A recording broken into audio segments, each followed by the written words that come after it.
Now that you are speaking for yourself, Karine, do you have any regrets at all for anything that you said while you were speaking on behalf of this administration?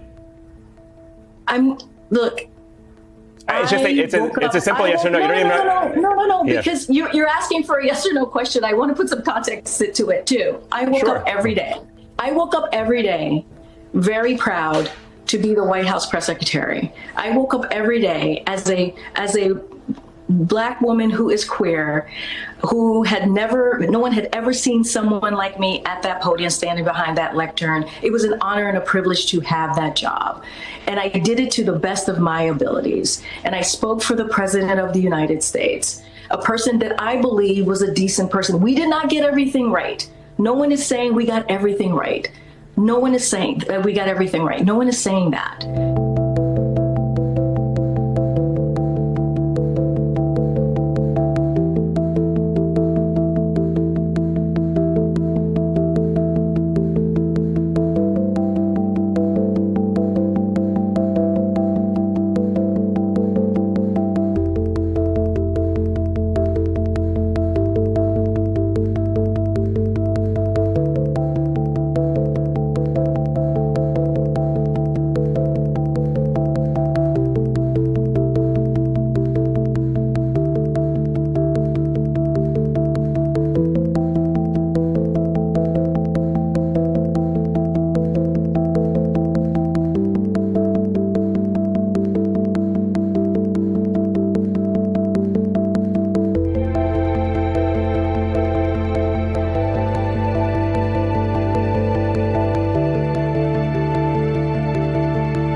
And speaking about White Houses, can we speak about the former Joe Biden press secretary, Karine Jean-Pierre?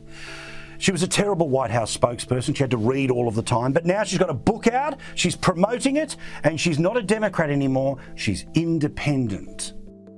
All she is saying in these interviews is, I'm Black and I'm queer. I'm Black, I'm a Black woman, and I'm queer too, queer. She keeps mentioning that. Like, why do you, what lesbian just keeps calling herself queer? It's weird. What is that? Like, isn't queer for the sort of like mildly undecided? I don't even know what it is. It's an unnecessary letter. LGB, we all get that. They're divorced from the QT because those things have totally different agendas. LGB we get. I think she's L. Why doesn't she just say she's L? Why does she have to put the Q in there? Queer. And by the way, the LGBTQ community will tell you that the Q also stands for queer and questioning, neither of which should get its own letter. So she really wants you to know that she's Black and she's queer and also an immigrant and she's the trifecta. And of course, we're all sitting back here like, We know. And we're white and we're blonde and we're women and we're men. Like, we just don't all run around talking about it all the time. This is the least interesting stuff about us. But it's the only thing she's got to offer for herself. That's, of course, the reason she was offered this position. We all know that. It's the reason Kamala Harris was offered the vice presidential role. It's the reason Ketanji Brown Jackson is on the U.S. Supreme Court. It's humiliating. You should be humiliated about that fact. That's the reason. If I were in her position, I'd be downplayed. I'd be never mentioning it again. I'd be talking about, I don't know, where I went to college or what interesting thing I did in the White House. But she's so proud to tell you how black she is and how queer she is, because she realizes with her half of the aisle, it's real currency. It actually will get people to genuflect in front of her and bend the knee. That's how pathetic they all are. Now, on the subject of the book, she's still a lying liar who lies. She calls herself an independent. Why? She's very mad at the Democrat Party for not backing Joe Biden all the way through to the presidential election. What a farce. She was part of the cover-up. She knows damn well he couldn't have done it. She was part of the reason that they had to scramble to replace him in, June, July of 2024. But the lying as she's promoting this book about how she had no idea, she didn't see him on the plane ride over to the debate, so she just wasn't near him, as if it was just a one-night thing and she just missed it in the lead up. And then secondly, she's getting guff from Democrats for being such a turncoat. And the subtitle of the book is, it's independent, an insider's look at the White House. So people are giving her a hard time, like, you're such a turncoat. The Democrat Party made you. The only reason people know your name is because of this party you're ripping on. Why would you betray, like the Bidens too, by giving the insider's account of the White House? And she actually is peddling the lie that she's talking about the Trump White House. That's how dumb she is, Paul. She's so dumb. It's like when your kid comes downstairs with the blanket over his head and he thinks because he can't see you, you can't see him, and you can all play along. I mean, that's fine when they're two. But this woman is a grown adult, and she actually is too stupid to realize we all know that's a lie. What do you mean?